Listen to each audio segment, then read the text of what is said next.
PhotoShelter is the leader in online portfolio websites and tools for professional photographers.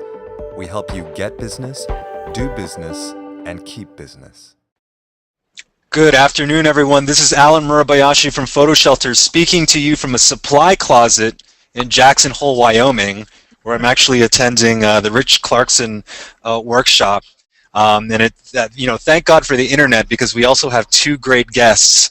Scott Strazzante is joining us from Chicago in his car, and Chris Capozziello is joining us from his bedroom in Connecticut. So you have the whole continental U.S. participating in this webinar today. We have a super interesting topic, but before we start with that, let me give you some housekeeping notes. First of all, we are recording this, so in case you missed something or you have to drop out early, you can always find the recording of this later in the week at our blog at blog.photoshelter.com. Secondly, to the right of your screen, you should see a GoToWebinar control panel, and from this control panel, you can ask us questions as we go along, and we'll try to intersperse those in the conversation. And in a lot of cases, if we can't answer them while we're going along, we can always ask these guys to participate in some Q&A after the actual webinar is done. And lastly, we have some Twitter action going on today. So you can follow us at PhotoShelter. And if you also hear things that you really like or dislike or agree with and whatnot, we're trying the hashtag crowdfund today. So go ahead and tweet away. And with that, let me introduce you to our first speaker. He's a Chicago Tribune senior photographer. That's probably the best way I can describe him. He's also a prolific street photography Instagrammer, so you definitely want to follow him, and I believe that's at Scott Strazzante. So yes. Without further ado, Scott, welcome. Thank you for joining us. Thanks, Alan. Thanks for being here. And I have a TV truck backing up next to me now, of course, with loud noise, so it's always perfect timing. But no, I'm so glad to be here, and I've just finished with my crowdfunding project and got that fully funded, plus a little bit, so it's all fresh in my mind, and so I'm excited to talk about it. Can you tell us a little bit about the photography background and how you got into photojournalism? Sure. I grew up on the south side of Chicago, and my dad was a tire dealer, and I went to college to take over the family business and decided I didn't want to work for a living, and I just kind of stumbled into photography. And I became an art major, and then got hired at a tiny newspaper in my community, and just kind of did the old stepladder newspaper way of working as a photographer, starting at a small paper, moving to a little bit bigger one, and then to, I'm not sure that's viable anymore, but it worked for me back in the 80s. And, I started out at newspapers that weren't visually friendly, and so because of that, I had to kind of go outside of my normal workday to find photographic inspiration. And actually, my Common Ground project started in 1994. On a farm that I was assigned to do just a quick little hitter assignment on. And I enjoyed it out there so much, and wanted to find something interesting to photograph, that I just kind of started shooting it on my own time. And then that turned into what's now a nearly 20-year photo project on the same piece of land in Lockport, Illinois, which is about 35 miles southwest of Chicago. And I basically spent 8 years photographing the farmers there, and when they left, I took about a 5-year hiatus, and then I found a family who moved into the subdivision that was built on the farmland, and started doing a long-term project on them, which still continues. Now, you've been shooting this story since 1994, and so why now did you decide to go crowdfund, and what was sort of the impetus to say, I'd like to make a book out of this thing? Yeah, I guess embarrassingly, I never really have had a plan with it. It all just kind of, I've fallen forward a lot. So the first 8 years, it was all just still photography. I was just kind of along for the ride. And near the end of the project, I moved to the Herald News in Joliet, which is part of the Copley papers, with Todd Heisler and Rob Finch and John Lowenstein and Brian Plonka and all these great photographers. And so that's when I really got kind of into telling stories. And so when that 8-year project ended, I thought that the whole project was done, because I didn't really think of a book, because at that point the story was a tad depressing, and it wasn't like, I wasn't really sure who would want a book of, sad farmer photos, and so I really never thought of it as a book. And then when I ended up finding the Gravenhofer family in the subdivision, And then, I came up with the idea to do the story in diptychs and kind of tell you, just compare and contrasting. And then I kind of got, caught up in the Media Storm project, which was more multimedia storytelling, and I was doing a lot of video. And I still, at that point, kind of thought eventually I would do a book.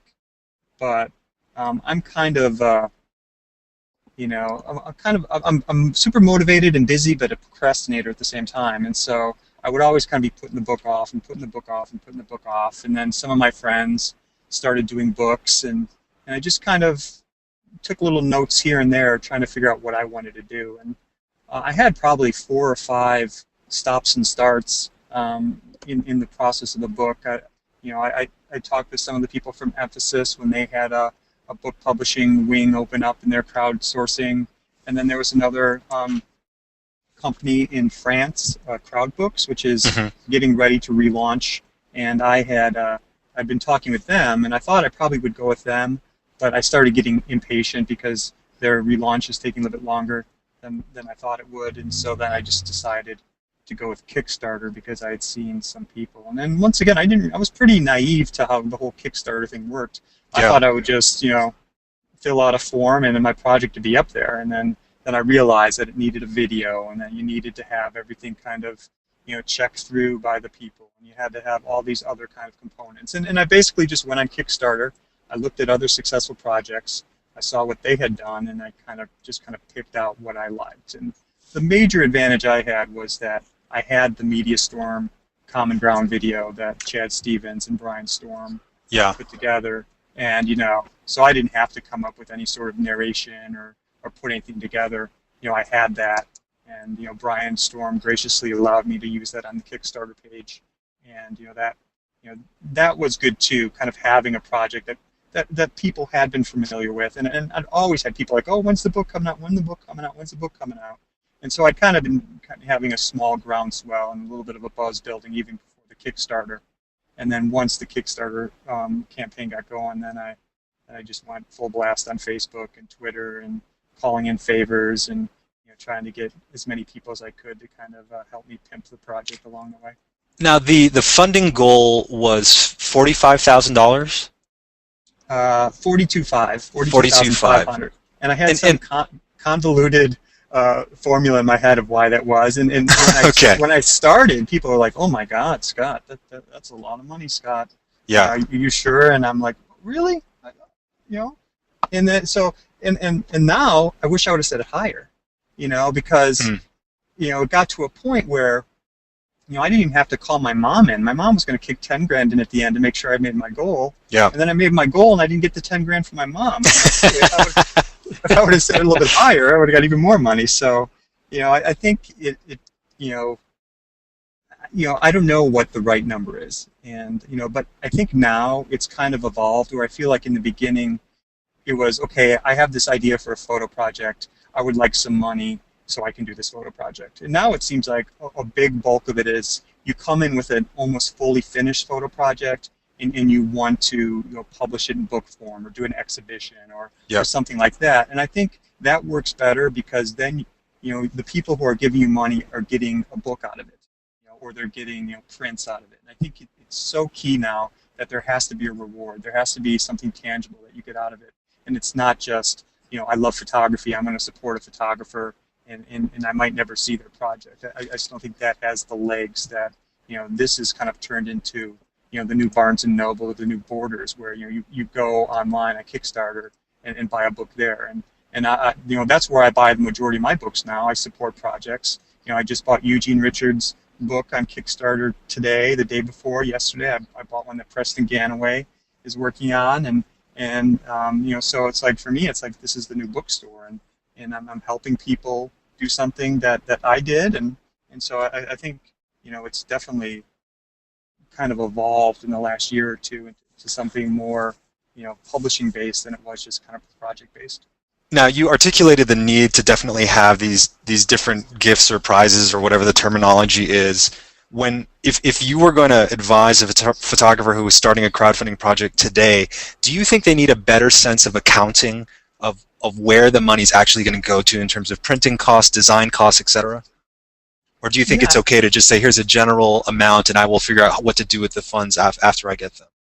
Well, it's kind of weird because, like, even for me, it's like I originally thought I would self-publish, and then I thought, no, wait, Saul Neilman, a friend of mine, got a German publisher, and I talked with them. That might be a good idea. And then I was like, no, I'm going to do a limited 100 run. And like, no, I'm going to do this. And then I just happened to be at a photo gathering about 2 months ago, and someone from the University of Chicago Press showed up, and they were looking for books to publish, and all of a sudden, now I'm kind of working with them, and they're going to do a really nice book where we've hired an essayist who's going to do a really thoughtful piece on land use, and we're going to have graphics, and then, of course, the photographs, and David Gutenfelder is going to do the foreword, and Deb Pang Davis is designing it, and Mike Davis edited it. So instead of just kind of rushing it into a quick blurb type book, it's going to take longer because the publishing world moves very slowly. But I feel that the book is going to be pretty high quality, and I'm really excited for that. And I think so I think there's different ways you can go. It's just kind of what your goal is. And my goal always is that this is, I feel, going to be the crown jewel in my career. And I don't want to have any regrets with this book in the future, and so I want it to be as good as possible. And it's probably going to take a little bit longer, and I hope that the people who back me will have patience, because I don't think the book's now going to be out to probably the tail end of 2014. But hopefully it'll. I think patience is kind of the key term for anything that you crowdfund online. It seems like everything sort of inevitably falls behind schedule. Absolutely, yes. Yeah. Chris Capozziello and I met actually 10 years ago to the month when we both attended the Eddie Adams workshop in 2003. And I've probably run into Chris maybe once or twice during that time, but really haven't seen you that much, so I'm so happy that you could join us for this, Chris. Yeah, thanks, Alan, for having me. I appreciate it. It's been a while. So you've shot as a freelance photographer working out of Connecticut I've seen a lot of your stuff, obviously, in the New York Times, Time Magazine, Wall Street Journal. Your project was actually about your brother. And not only were you successful in funding, raising over twice your goal, but you also got an awful lot of coverage in the press, because I guess this sort of hit home for a lot of people. Can you tell us how that sort of came about? Yeah, I think that off the bat, having the New York Times Lens blog launched the day that I launched was a huge help. Jim Estrin had talked to me actually it was about 3 years ago, the first time I actually shared our story, and then in a way like came out of the closet and told people, by the way, this is my twin brother. Because for years I'd been, when I would go to New York and show my portfolio, Nick's story was in the back of my portfolio book as a sort of work in progress, and so the book was pretty extensive, and so by the time we got to the end, editors and I weren't really talking about the work anymore. We were talking more about other things while they kind of flipped through this section, and there was no text, and no one over the years ever asked. And so at this one, it was at the Look Between festival. It's when Look 3 has that year off. Yeah. They do Look Between, and I showed the multimedia piece there that I created for that festival, and Jim saw it and said, "Can we publish it?" And I said, "Are you paying for for publishing work in the blog?" And he said no, and we talked about that at length, and he completely understood why I didn't want to give up work that I've been working on that hadn't been published and put it out there for free. And those sorts of models have changed, but for me, having a respectful conversation with Jim led to 3 years later his talking about being patient. He waited and waited, and when I told him that we were going to launch the Kickstarter campaign, he said, "Well, what do you think? If I do this story on our blog and talk about Kickstarter, how is that?" And I thought, well, that's fantastic. I mean, you're going to help me get the word out in ways that I can't, so let's definitely do it.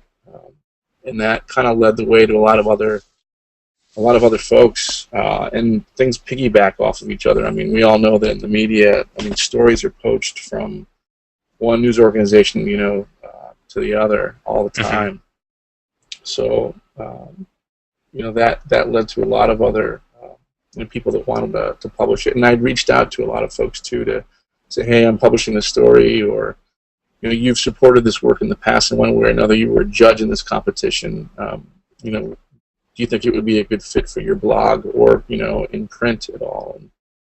And so, but that was all legwork that I did far before it even launched. So the amount of work that I put into this before I even started it on Kickstarter was pretty tremendous. So 3 years ago, when you are compiling the work that you did over many, many years, you were kind of thinking traditional publishing model, find a magazine or a newspaper, get compensated for that publishing. And then 3 years later, when the Kickstarter project comes around, now you're thinking, okay, we can release a limited number of these photos as marketing for the Kickstarter project. Is that accurate?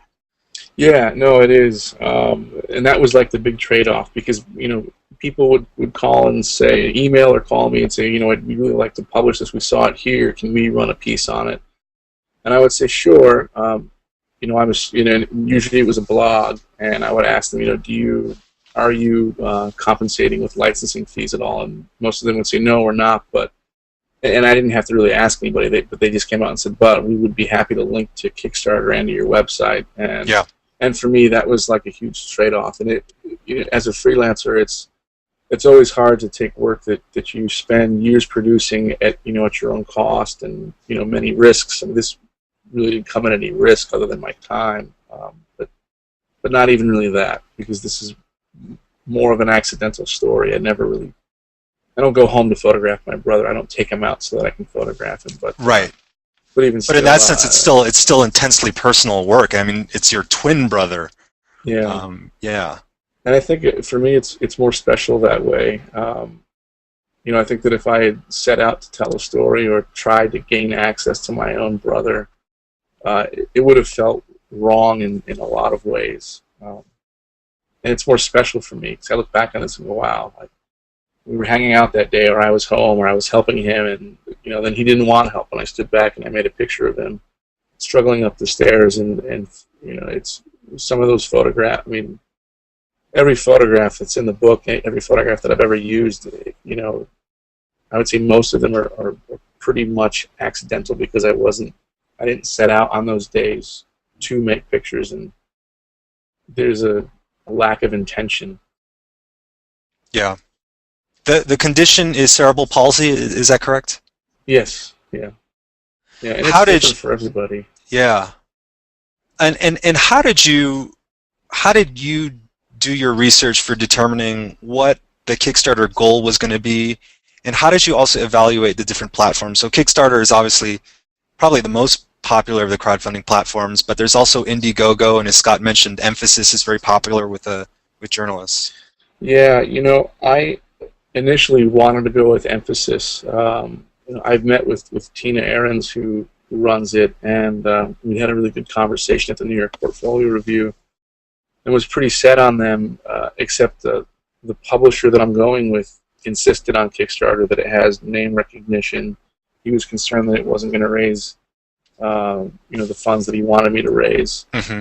In terms of what we raised, I mean, the publisher initially said, let's try and raise $50,000, and I said, no way, man, because I was going to be the one running the campaign, and if we set the goal that high and didn't make it, we'd have nothing to show for the work.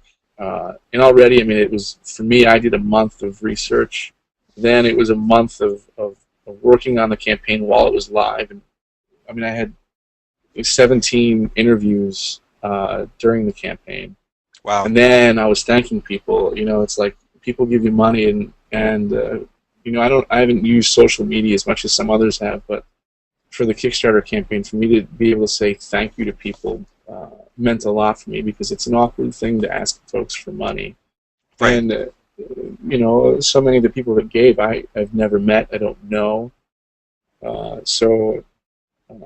That proved to be important. In terms of figuring out, how much, I basically negotiated down with the publisher, to a point that was satiable to him. If we raised $16,000, what would that do for you? Would that be enough for you?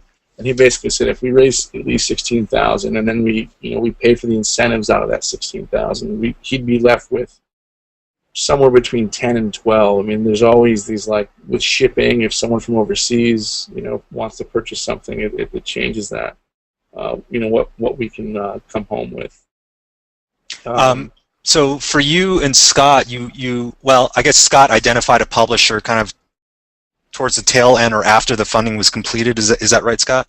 Yeah, so like I think I almost did it opposite of Chris. I didn't really do any legwork before I started the project. Yeah. I mean, the Kickstarter was probably nice, it wasn't right, but I was, so I just kind of all of a sudden I was like, oops, because that initial first or second day you get a real nice bump, and people are excited about it. Then by the end of that first week, it's like I'm not getting any, and that's where a little bit of the desperation kind of sunk in for me. And then I started reaching out to people, and at that point, I would say maybe 4 or 5 people helped me out by doing articles and things like that.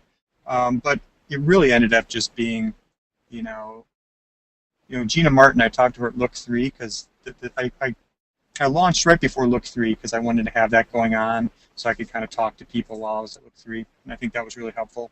And then Gina Martin was there from National Geographic, who's a veteran book buyer and Kickstarter supporter. And she gave me a lot of great advice. She was definitely the one who was like, you need to go and thank people immediately on Facebook, by getting your thank you on their site. And I went back later when I was finished, and I checked where my kind of the bulk of my backers came from. And, very few came from the articles that people had done, that did. You were nice enough, Alan, to give me some pub, and Scott Brower and Tiffenbachs and things like that. And so, but actually a very small percentage came from people just kind of reading it online. It was mostly the people that would either directly write on Facebook, or they would be friends of people who posted on Facebook, and kind of testimonials of people like, I bought this book, you should buy this book. So it was amazing. Like for me, if it wasn't for Facebook, I would have only probably reached about 20% of my. So me, interesting. I was just social media whore like for a month, and like when I first set up, I'm like 30 days. That seems awful short. I should do 60, and then someone's like, no, you should do 30, and I'm like, oh, I wish I would have done 15. It's not an option, but it's like 60 days would have been an eternity. Right. It's like 30 days seemed like incredibly like endless time, and so it was really fascinating, and I think there's a lot of psychology to it, and kind of you want to be pushing it, but you don't want to push it too much. So it's like you don't want people to get sick of it, and so it's kind of this tightrope you're walking of exposure and overexposure, and I don't think I ever want to do it again. I don't like begging. Like when I went to Home Depot today, and some lady wanted to help me, and I'm like, don't help me. I like do stuff myself, and just like, and I hate asking other people for help, and this was like really.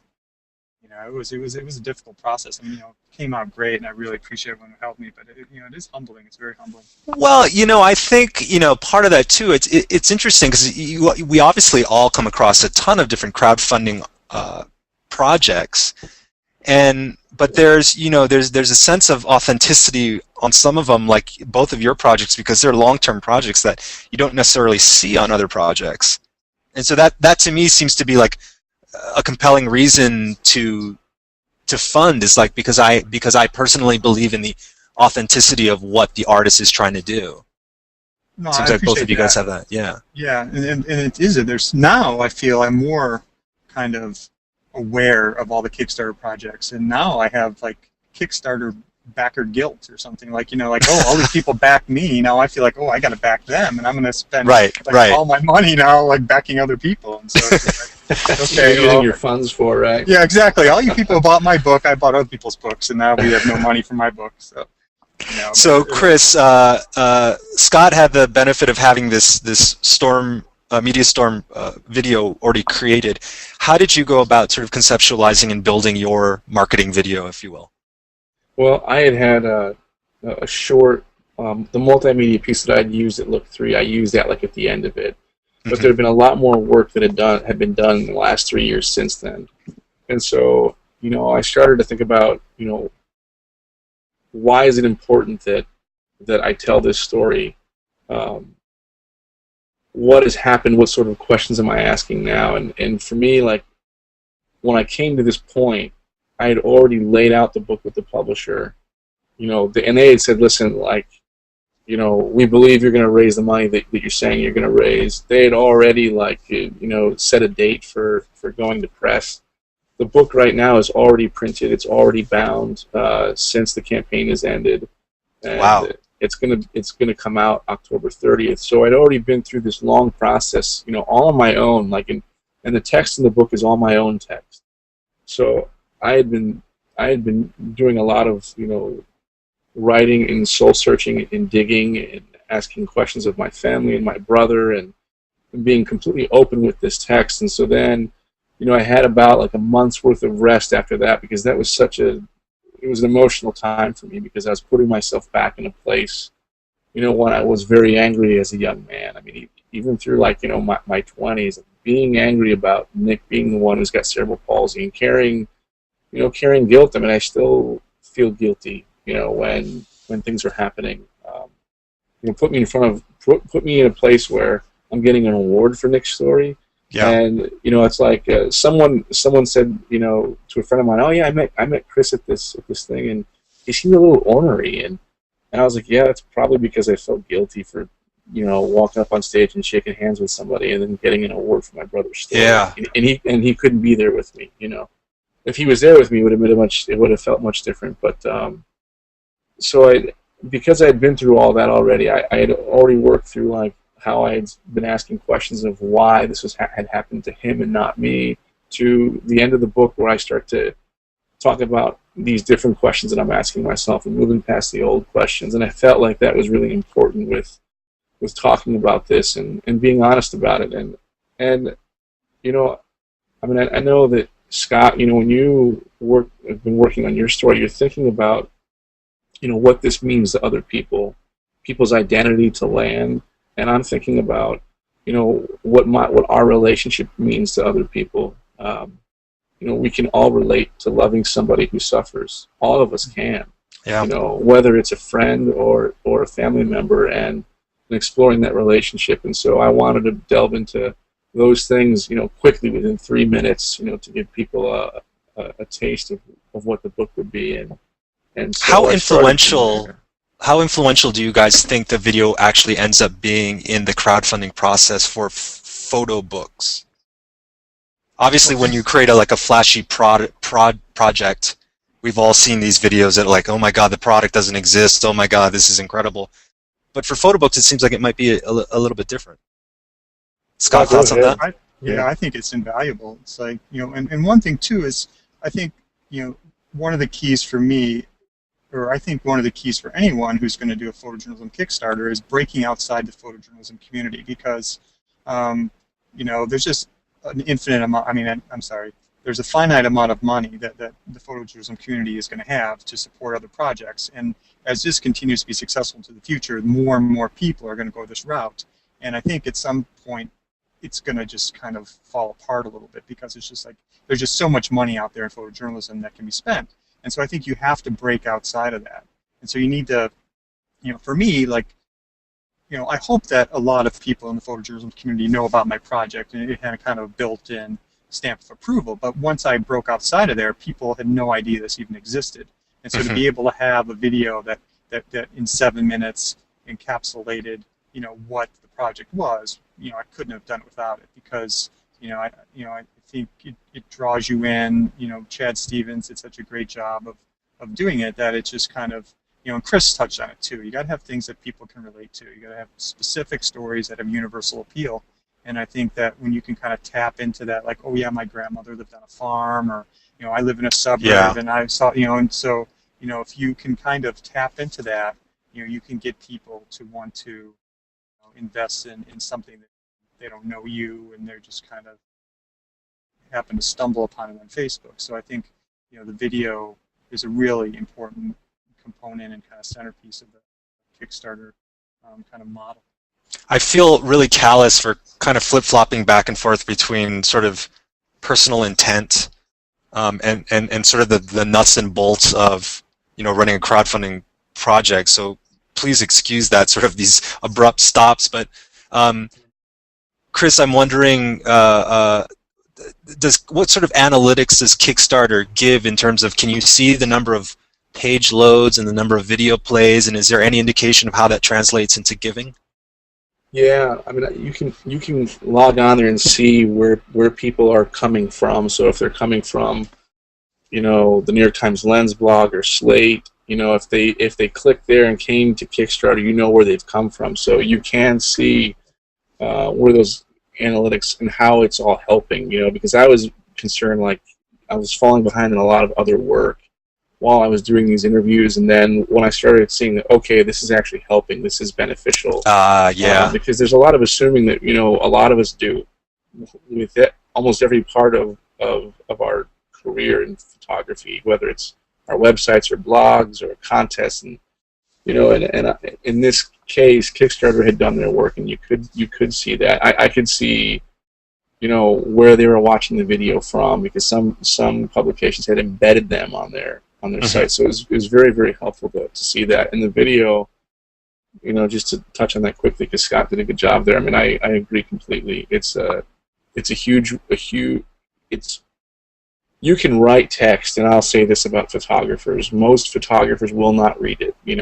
I think that most people, most photographers, when they look at my book, they're not going to read the text. And I knew that far before I ever wrote it, but I wrote it anyways, and hopefully there will be people who will read it, but I think the video is so important, and it's a way for us to be succinct with this. It's almost like it's like, Scott and I, we go through, we're editing, and we're coming through our pictures, and we're writing, and then we start laying this out, and then after all that work, like I had done all that work already, and then I went, okay, now I have to start thinking about this in a different way.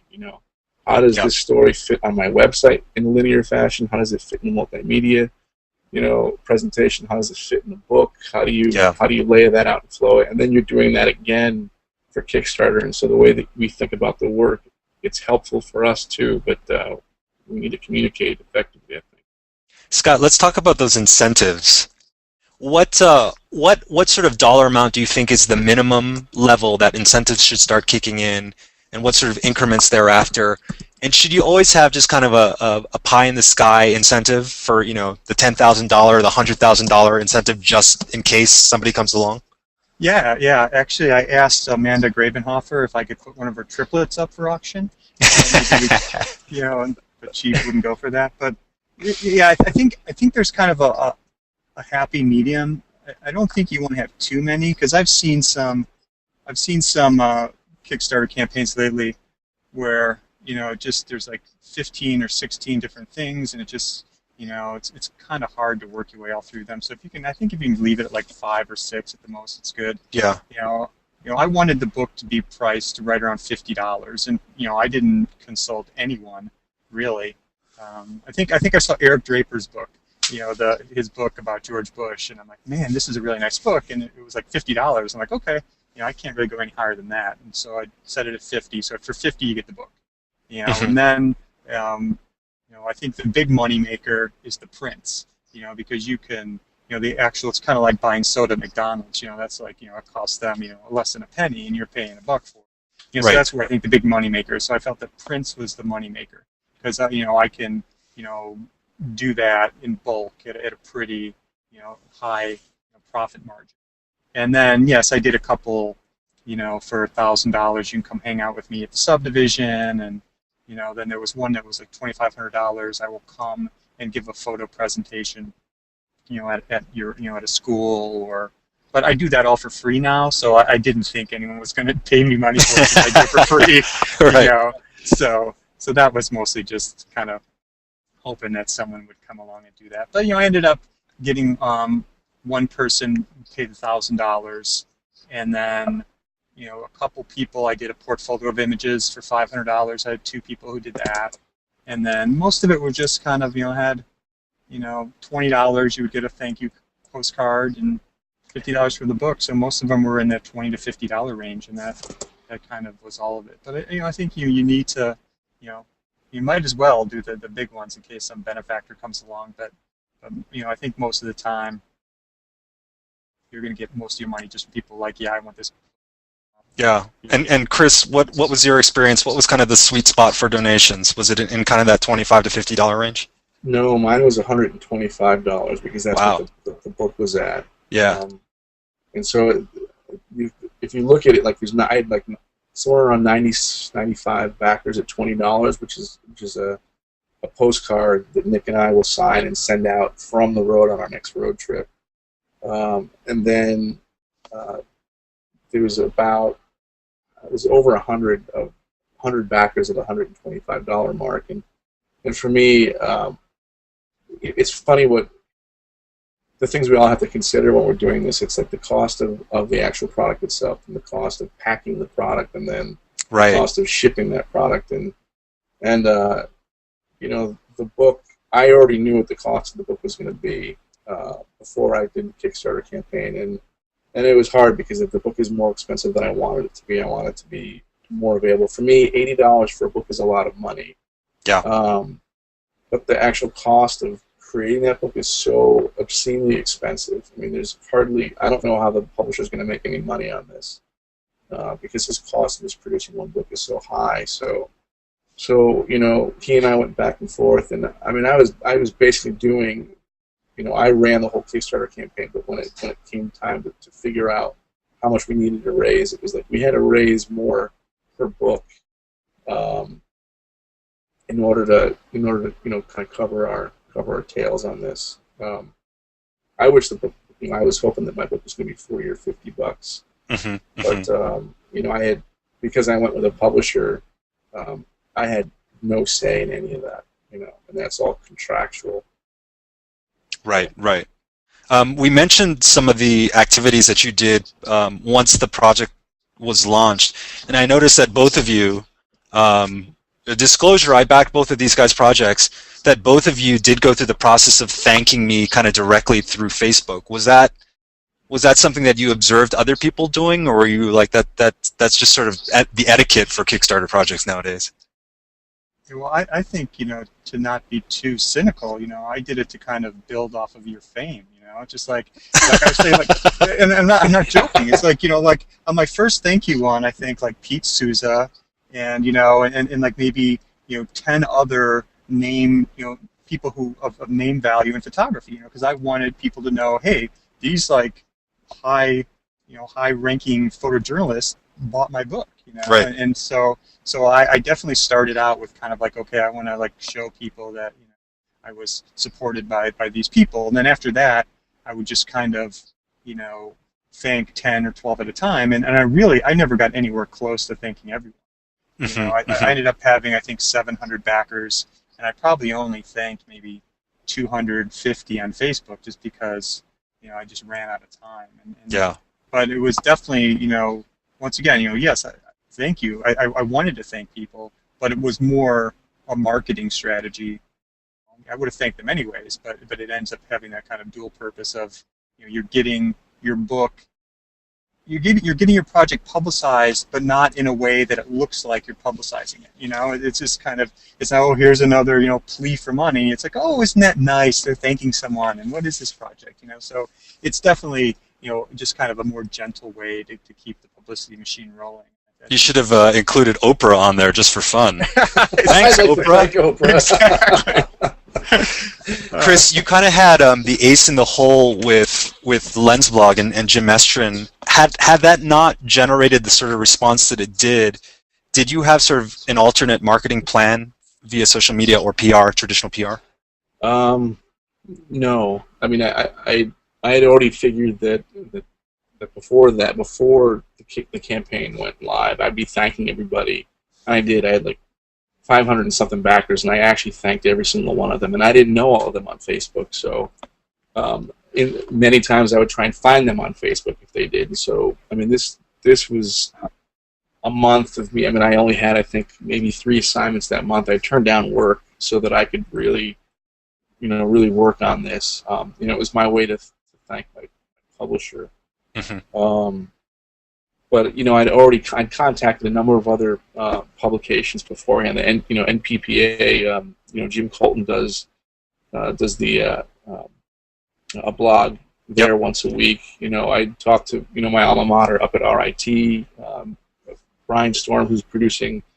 He's actually had this work for 3 years, and so we're slowly working on this. He put a blog out on it. I worked with the Dallas Morning News, and I reached out to the people at Burn, and so I had already, talked to a number of people beforehand who said yes, and then, like I said, the Lens blog just brought in a ton of people. So I didn't really have any other way except to, if I didn't have those 17 interviews because of the Lens blog. Yeah. I had this. I still have this huge list of other people that I wanted to contact during that time, but I will. I'll be contacting them when the book is published. So, and I'm just, I did a lot of research. I looked to see other photographers, and they list the press on their websites. Who has run stories about their work, and so. I reached out to colleagues that I've helped and given contacts to, and who've given me contacts and got other names. So the only other, if I had an ace in the hole, it was probably this other long list that I've got here, and who knows what would have happened. Maybe they wouldn't have been interested. I don't know. But in terms of the Facebook etiquette, Scott mentioned Gina Martin from Geographic. She reached out to me, the day that I launched and said, I'm going to give you the pep talk I gave everybody else. I believe in the story, and you need to thank everybody.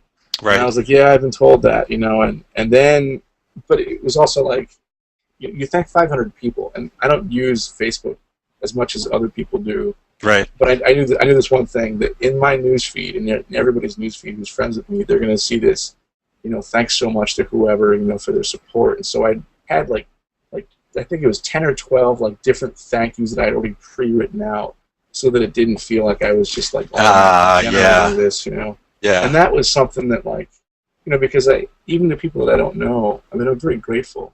Here I am, this photojournalist just telling a story like every other photojournalist out there, with pictures and with words, and I was really heartened, by everybody giving. So. By writing different messages, and then after that, to continue getting the word out. Scott, I think you did this.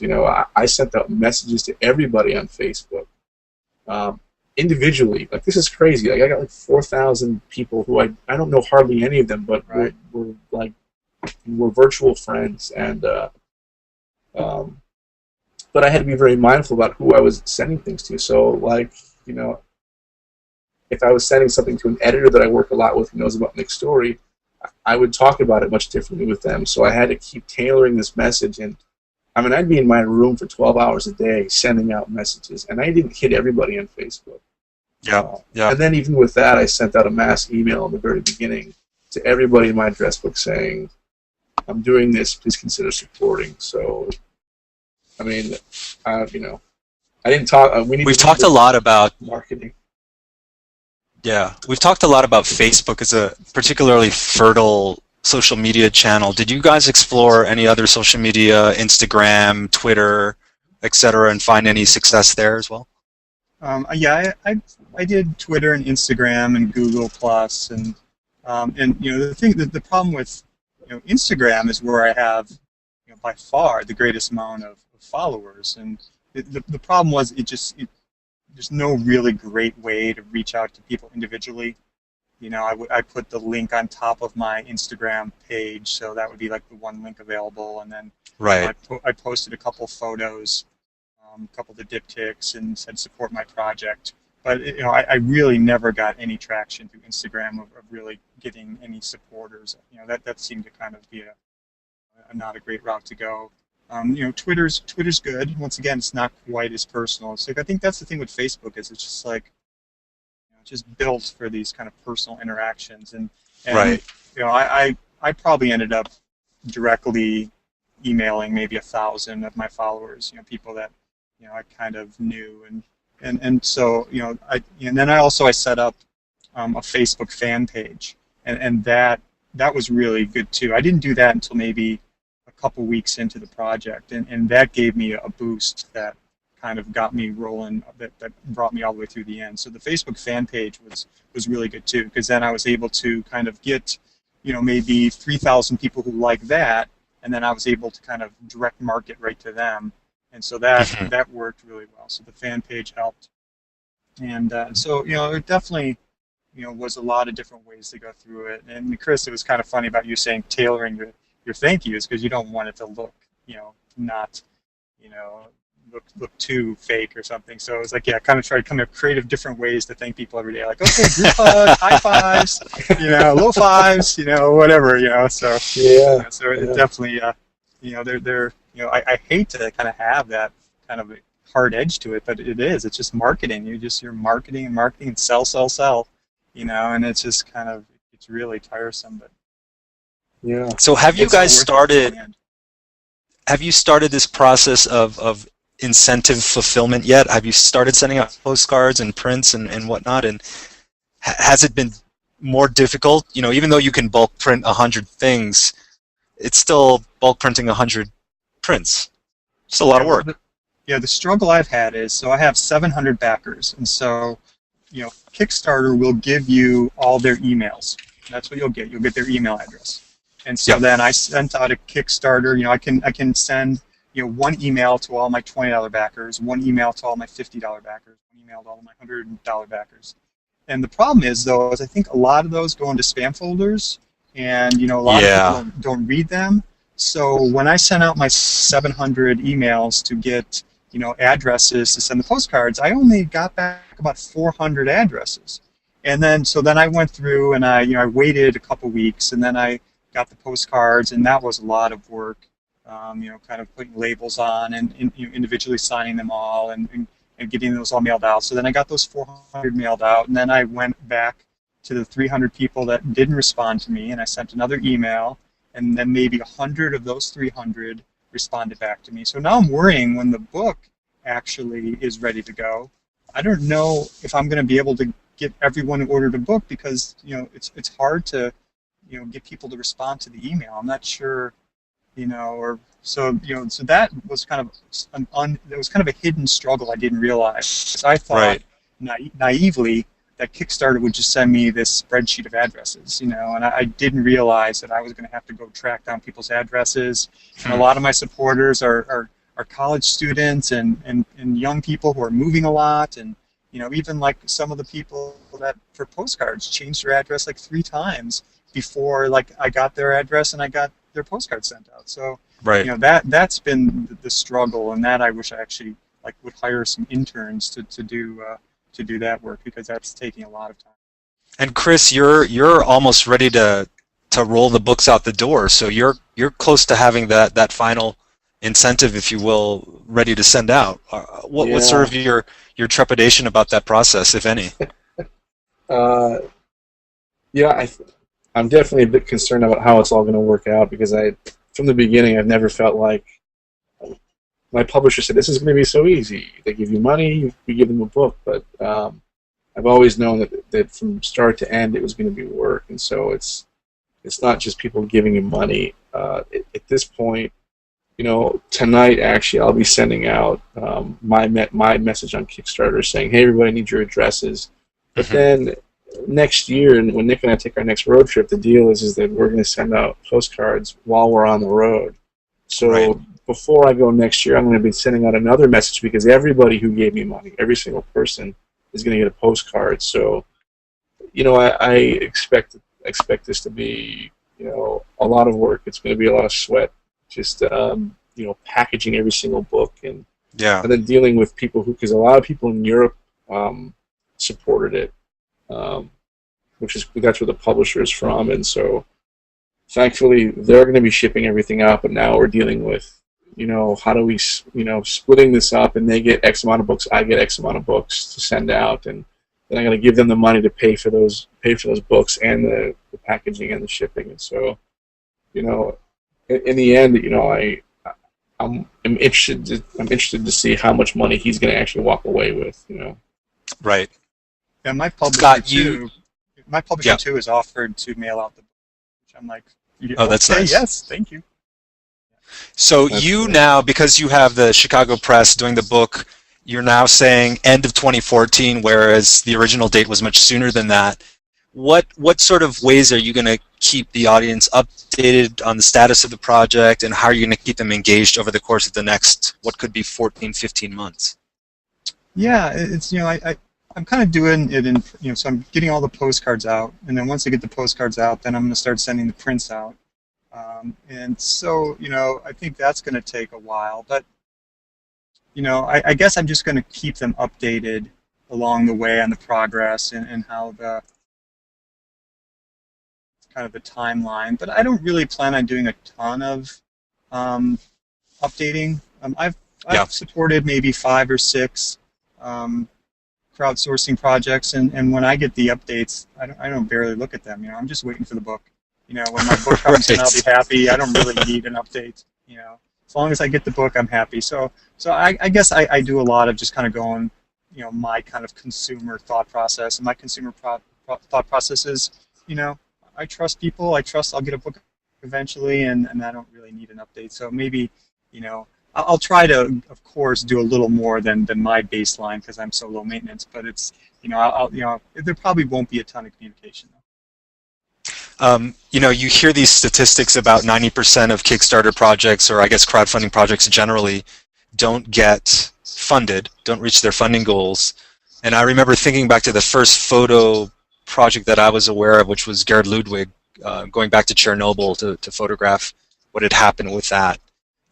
What sort of characteristics do you think a photo project needs to have to be successful? Both of you guys have these intensely personal projects that you shot over the course of more than a decade.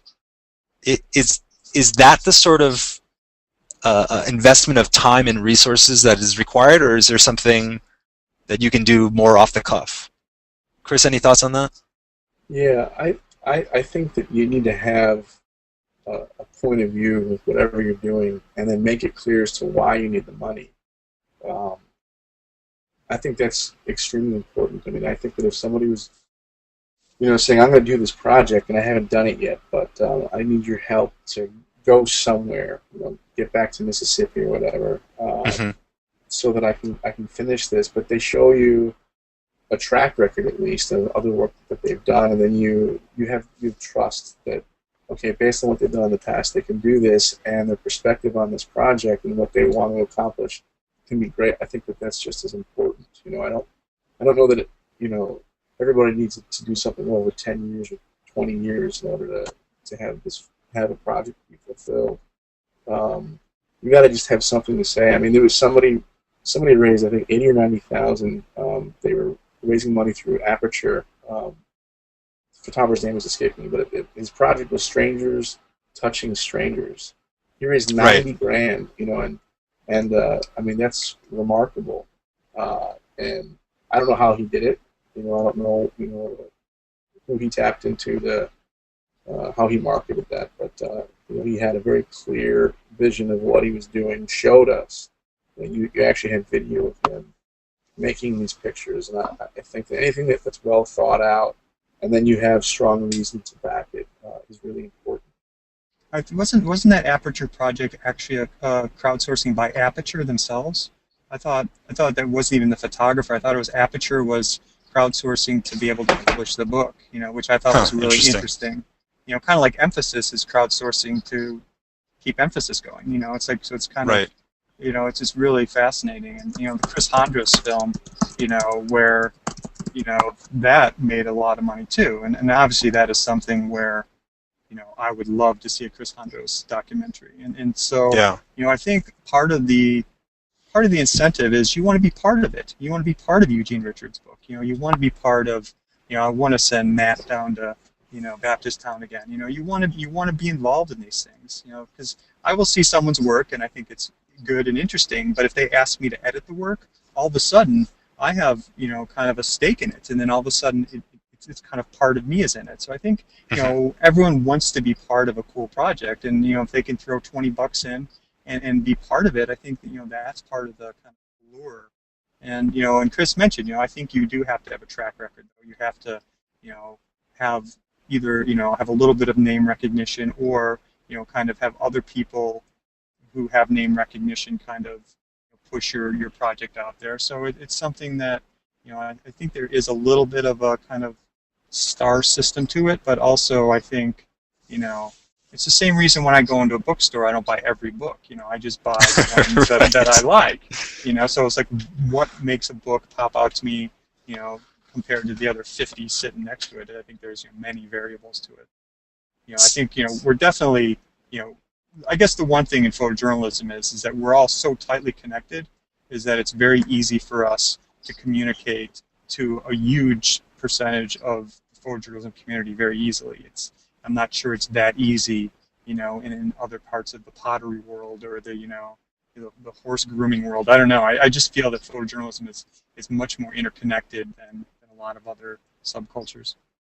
You had mentioned earlier in the webinar, Scott, that you hadn't felt after the 8 years that the project merited a book, and you were kind of depressed that the project was over.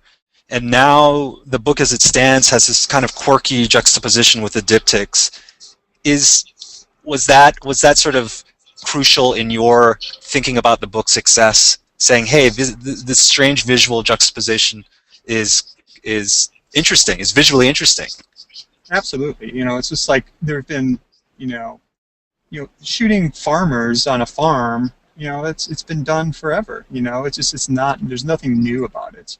I felt that, I think one of the advantages to my story, and it wasn't something that was pre-planned, was that I was there at the beginning. I was there before things started happening. And that's the difficult thing sometimes, is that, a lot of times, especially in the photojournalism business, newspaper business, something great happens, and then you get there, and what's interesting about the story has already happened. And so you're kind of rebuilding, you're trying to latch onto something that's already happened. Where my story, just by luck, I just happened to be there and was just photographing 2 farmers, and all of a sudden Harlow's health deteriorated. All of a sudden, family farms started being sold in the area. All of a sudden they sold their farm. So I was kind of there when it happened. And I think, and Chris, Chris, with his brother, it's like you're there. And so it's, there's advantages to being there and just kind of being along for the ride. And you kind of, I assume Chris is the same way as me.